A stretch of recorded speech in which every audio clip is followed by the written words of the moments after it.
Good day mga ka-DIY! So, ito meron tayo bagong iba-vlog. Medyo off course tayo ngayon. Ito ang dispenser, beverage dispenser. So, maraming klase ng beverage dispenser. Merong fountain type, yung meron tube ganun, tapos may umiikot na rotor, tapos sumushoot yung juice sa taas. Nagpapawis dito sa gilid. Meron naman yung impeller type, yung umiikot yung gitna, may magnet lang na nilalagay doon. Yun ang impeller. Ito yung pinaka-common. Paddle type, yan. Ito yung pinaka-common kasi ito yung pinaka-simple, ito yung pinaka-mura. So ngayon, didiscuss muna natin dito yung proper handling. Kasi may kailangan akong i-guide paano gamitin to. Kasi maraming kailangan tayong i-guide dito eh. So gumawa ako ng manual, yan. So 1 to 9. Anyway, so yun, sa number 1, pag na-deploy na sa inyo yung unit, iingatan nyo talaga to kasi marami na eksena na andyan yan sa kantin, tapos bigla merong bola na tumama dito, basag-basag yan, ganun. So ingat talaga. Pero kung nasa loob naman ng store, ito na yung mga kailangan. Number 1, pag pinaganan nyo na to, distansya. Ito, pag nasa counter to, kadalasan meron ditong tray, may baso doon, may kung ano-anong gamit dito. Meron po itong ventilation sa loob. Andito yung condenser. Yan. Tapos, kita yan sa loob dito. May merong LEC sa loob. Yan, di natin masyado makita. Anyway, may LEC yan sa loob. So, ngayon, ang higop ng hangin dito, tapos buga dito. So, imagine, parang ref yan. Kapag sinara nyo to at sinara nyo to, hindi makakasingaw yung init. So, ang tendency, mag-overheat yung compressor. So, kailangan may distansya sa left, may distansya sa right, na sa manual is 6 inches, pero actually, tansyahin nyo na lang, isang dangkal. Basta may distansya to sa left tsaka sa right. May mga model na, pati sa likod, merong ventilation. Yun, may 6 inches din dito na distansya. Pero itong model na to, ay wala namang ventilation sa likod, so okay lang kahit nakaganyan kayo, nakadikit na something. Basta na-access nyo yung switches, ito. Yan. So, yung switch, okay. Sa switch, ito yung sa cooling. Ito yung sa fan. Mamaya ako na-explain yung part na yan. Okay. So, basically, number 1, kailangan may distansya. Left, right, 6 inches. Hindi kailangan mag-ruler, kahit sandangkal lang. So, yun yung number 1. Binibilis ako yung video ko para hindi masyado matagal. Number 2, do not overfill. Itong manual na to, ginawa to sa kadalasang ikinasisira ng dispenser dahil sa maling gamit. So, kaya puro nakatutok to sa mga maling gamit. Yung kagaya na may nakaharang dito. Yung number 2 is overfilling. Pag nag-fill ng tube ng juice, dapat yung isang side, yung juice ay hanggang dito lang. So, technically hanggang dito yan. Kung 18 liters yan, hanggang dyan lang. So, hanggang dito lang ha. Hanggang dyan lang. So, bakit hanggang dito lang? Bakit hindi pwede sagad-sagaran? Kasi yung iba, siyempre, madaming timpla, tas baka yung pa yung nauutusan lagi magtimpla. So, kung makatimpla siya, parang pang closing na. Pinupuno niya to lahat. So, ang tendency kasi niyan, may butas yan dito. Yung butas na yan, yun yung access nitong yung paddle na yan. So, yung butas na yan, diretso yan dun sa loob. Merong rotor dito, ngayon yung nagpapaikot niyan. Nito. Yung, alam nyo yung electric fan na may rotair, yung umiikot din yung muka. Yun yung motor niyan, nandito sa ilalim. So, imagine mo, pag umabot yung juice dito at nahulog sa loob, basang-basa yung motor na maliit. Yung impeller motor, basang-basa yun. Magkano rin yun?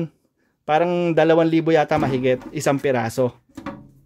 So, panay lagi pinapalitan yun kasi laging nababasa ng juice. So, yun yung laging problema. Kaya yung manual na to, puro sa mga lean practice eh. So, wag dapat lumalagpas dito. Yan, wag lalagpas dyan. Kasi pag sumot sa loob, basa talaga yung motor. So, yun yung logic dun.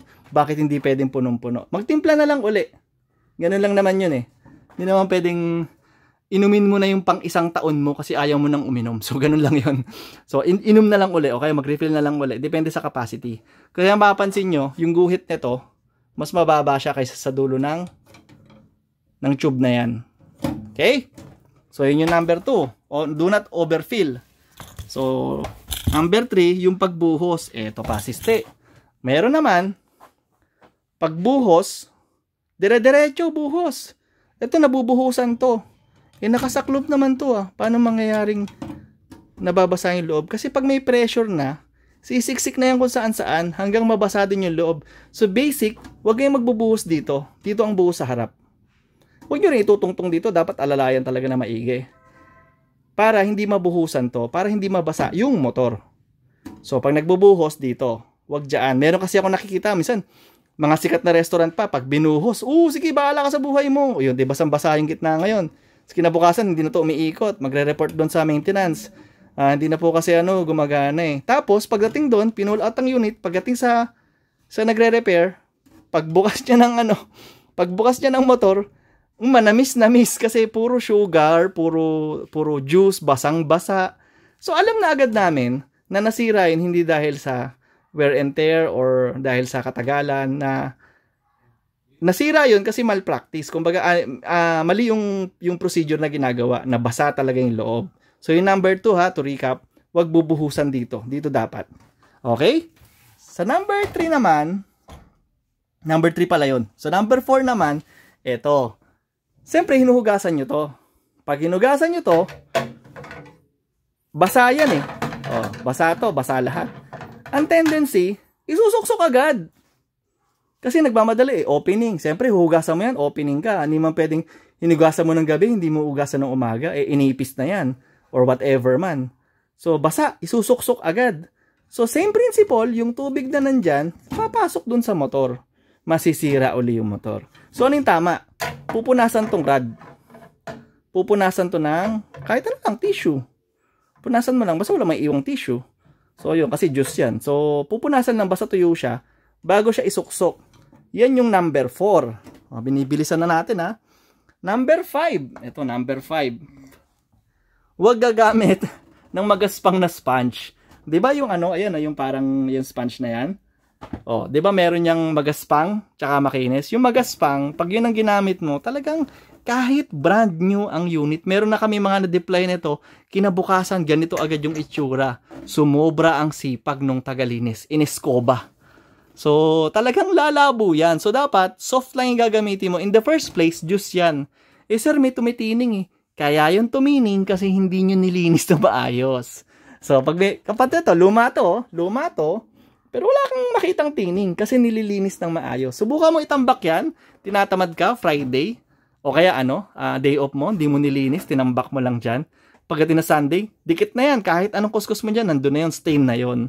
So, dapat proper cleaning. Pero wag gagamit ng magaspang para hindi lumabo.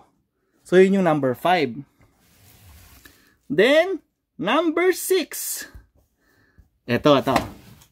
Madalas, minsan kasi pag closing na lang, isa na lang yung may juice. Halimbawa, lemon iced tea to. Tapos yung kabila, ubos na. Dapat, maglalagay pa rin kayo ng tubig dyan. Halimbawa, ito ang may lemon iced tea, ito wala ng laman. Dapat maglagay kayo ng tubig dito. Kahit hanggang dun lang sa taas nitong evaporator na to. Ito lumalamig kasi to lumalamig to So, kailangan meron diyang tubig. Kahit lubog lang siya, hindi naman kailangan puno. Lubog lang. Pero kung restaurant ka, siyempre gusto mo, minsan, dagta mo na ba para may malamig ka na tubig. Pero, kung hindi mo naman kailangan ng malamig na tubig for that, kahit hanggang dito lang, nakalubog lang siya. Bakit? Kasi ang tendency nun, pag nagyelo to, magkarugtong kasi yung bituka niyan Magkarugtong yung linya niya ng freon. So, pag nagyelo to, i-stop na yung compressor. So, pag uminto na yung compressor, hindi niya na palalamigin yung kabila. Parehas. Ito, yelong-yelo na. Ito, mainit pa yung juice. Pero huminto na yung compressor kasi nagyayelo na dito. So, ang tendency, ba't lumalamig?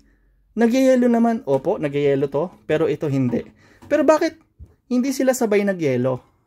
Kasi nga, yun yung purpose nitong agitator. Kinakalat niya yung lamig. Kasi pag naka-off to, magyayelo lang yung malapit dito. Pero dahil iniikot mo yan, ang tendency, yung malamig na sumayad dito, kumakalat pa ikot. Yun yung purpose nitong agitator. So ngayon, ito yan. Ito yung pampalamig. Tapos ito yung motor. Pag naka-on lang yung pampalamig, medyo may problem yon kasi Naka-on yung pampalamig pero hindi umiikot yung paddle. Ang tendency nun, lahat ng lamig nandito lang. So magyayelo yan. Kaya dapat naka-on yung paddle. Para nasi-circulate niya yung lamig. Hindi ngayon magyayelo to. Tuloy na tuloy yung bomba ng machine. Ngayon, yung ibang restaurant, nagtitipid na, di ba? Siyempre, pa-closing na. Sa restaurant, pati kuryente, kailangan mo tipirin kasi iba yung rate ng commercial sa residential eh. So, ang ginagawa ng iba, total malamig naman na to, tapos medyo 2 hours before closing or whatever, tapos nagyayelo naman sila doon sa baso.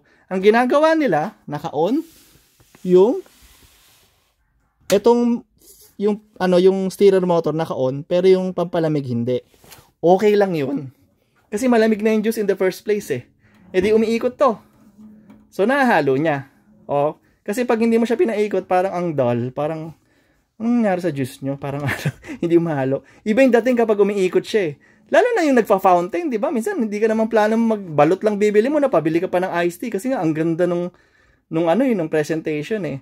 So, yun. Okay lang na gumagana ng impeller, naka-off yung pampalamig.